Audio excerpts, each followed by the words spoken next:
के बीच क्रिकेट की पुरानी टक्कर पर अब सवाल उठ रहे हैं कि क्या सिर्फ नाम की ही रह गई है। हाल ही में एशिया कप 2025 के सुपर 4 मुकाबले में भारत ने पाकिस्तान को 6 विकेट से मात दी। इस मैच के बाद टीम इंडिया के कप्तान सूर्य कुमार यादव ने प्रेस कॉन्फ्रेंस में कहा कि दोनों देशों के बीच अब कोई वास्तविक प्रतिद्वंदिता नहीं बची। उनके मुताबिक अगर दो टीमें लंबे समय में कई मैच खेलती हैं और एक टीम लगातार 7-8 मैच जीत रही होती है तो उसे अच्छा क्रिकेट खेलना कह सकते हैं, लेकिन जब अंतर 13-0 या 10-1 जैसा हो तो इसे प्रतिद्वंदिता नहीं कहा जा सकता। सौरव गांगुली ने पहले ही इस मामले पर अपनी राय रखी थी और कहा था कि उन्होंने ग्रुप स्टेज में भारत और पाकिस्तान मैच के बाद 15 ओवर खेलकर ही मैच देखना छोड़ दिया था, क्योंकि इस मुकाबले में अब कोई टक्कर ही नहीं बची। उन्होंने ये भी कहा कि वह पाकिस्तान के बजाय भारत के मुकाबले को अफगानिस्तान के साथ देखना पसंद करेंगे। उनके मुताबिक पिछले 4-5 सालों में दोनों टीमों के बीच हुए मैचों में पाकिस्तान ने भारत को चुनौती नहीं दी और परिणाम एक तरफा ही रहा। सुपर 4 मुकाबले में भारत ने फिर से आसानी से पाकिस्तान को मात दी और पाकिस्तान के पूर्व कप्तान वसीम अकरम ने भी माना कि उनकी टीम अब भारत को टक्कर नहीं दे सकती। उन्होंने कहा कि इस तरह खेलकर पाकिस्तान दुनिया की बेहतरीन टीम को चुनौती नहीं दे सकता। वहीं पूर्व भारतीय कोच रवि शास्त्री ने भी मैच के बाद कहा कि भारतीय टीम हर विभाग में पाकिस्तान से मजबूत है।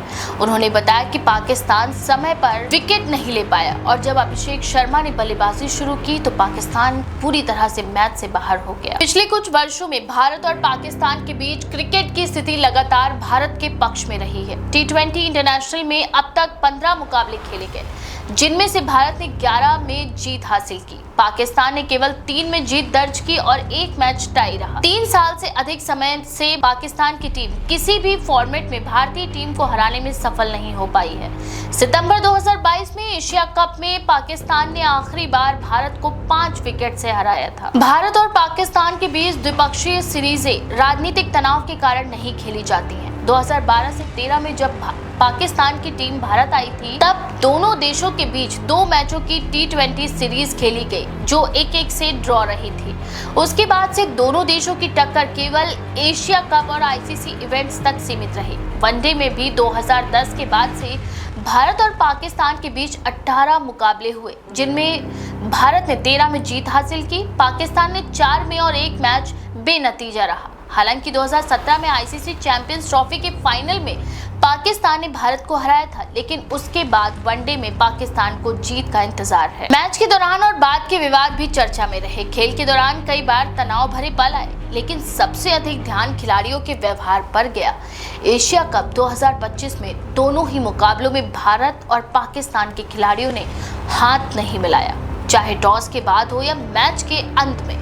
इस तरह की घटनाएं दर्शाती है कि दोनों देशों के बीच न केवल खेल की टक्कर बल्कि पारंपरिक सम्मान और सौहार्द भी कम होता जा रहा है। मैदान पर दर्शकों की उपस्थिति भी कम रही, जिससे फैंस की रुचि में कमी का संकेत मिलता है। भारतीय फैंस ने भी मैच के बाद अपने विचार साझा किए। एक फैन ने कहा कि अकेले अभिषेक शर्मा ने ही पाकिस्तान की टीम को मात दी और उन्हें नहीं लगता कि पाकिस्तान फाइनल में पहुंच पाएगा। फैन का मानना था कि भारत की फाइनल में टक्कर श्रीलंका या बांग्लादेश जैसी टीमों के साथ होगी। उनके अनुसार भारतीय टीम अपना सर्वश्रेष्ठ खेल दिखा रही है और पाकिस्तान उसकी चुनौती नहीं बन सकता। सूर्य कुमार यादव के बयान से स्पष्ट होता है कि भारत पाकिस्तान की क्रिकेट प्रतिद्वंदिता अब केवल नाम की ही रह गई। T20 और वनडे में लगातार भारत की जीत ने इस धारणा को मजबूत किया और खेल के आंकड़े भी इसे सिद्ध करते हैं। पिछले कई वर्षों में भारत की टीम हर विभाग में पाकिस्तान से बेहतर साबित हुई है, चाहे वो बल्लेबाजी हो, गेंदबाजी हो या फील्डिंग। अब सवाल ये उठता है कि क्या भविष्य में भी दोनों टीमों के बीच खेल केवल औपचारिक मुकाबलों तक सीमित रह जाएगा या फिर पाकिस्तान नई रणनीतियों और खिलाड़ियों के साथ चुनौती देने का प्रयास करेगा। इतिहास में भारत और पाकिस्तान के क्रिकेट मुकाबले हमेशा रोमांचक रहे हैं और लाखों फैंस इसके लिए उत्साहित रहते हैं, लेकिन वर्तमान परिप्रेक्ष्य में लगातार एक तरफा परिणाम ने मैच के रोमांच और प्रतिस्पर्धा को घटा दिया है। विशेषज्ञों का मानना है कि अगर पाकिस्तान को भविष्य में भारत से टक्कर देनी है तो उन्हें अपनी टीम के हर विभाग में सुधार करना होगा और युवा खिलाड़ियों को मजबूत प्रदर्शन करने का अवसर देना होगा। पिछले मुकाबलों के रिकॉर्ड और हाल ही के परिणामों को देखकर कहा जा सकता है कि भारत का दबदबा अब स्पष्ट हो गया है।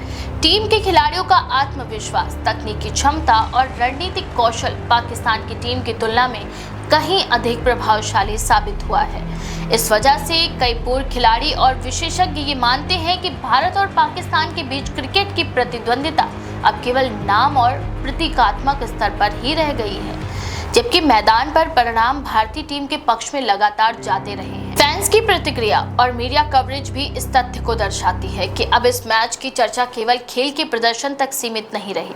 खिलाड़ियों के सेलिब्रेशन, हाथ न मिलाना और दर्शकों की कम उपस्थिति ने ये संकेत दिया है कि इस प्रतिद्वंदिता की चमक फीकी पड़ती जा रही है, जबकि भारत अपनी ताकत और निरंतर प्रदर्शन के कारण पहले ही फाइनल की दौड़ में मजबूत स्थिति में है। पाकिस्तान के लिए चुनौती केवल सुधार और रणनीति निहित है। अगले मुकाबलों में ये देखना दिलचस्प होगा कि पाकिस्तान अपनी टीम में किस तरह के बदलाव करता है और क्या वह भारत को चुनौती देने में सक्षम होता है।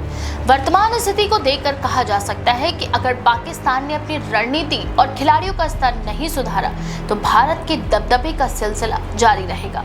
इस तरह क्रिकेट की पारंपरिक भारत पाकिस्तान प्रतिद्वंदिता अब मैदान पर उतनी रोमांचक नहीं रह गई है जितनी कि कभी थी। समग्र रूप से देखा जाए तो लगातार एक तरफा परिणाम और खेल के दौरान दिखने वाले व्यवहार ने ये संकेत दिए हैं कि अब भारत और पाकिस्तान के बीच क्रिकेट की टक्कर केवल औपचारिक और प्रतीकात्मक ही रह गई है। खेल के आंकड़े, खिलाड़ियों के प्रदर्शन और फैंस की प्रतिक्रिया इस धारणा को और मजबूती देते हैं।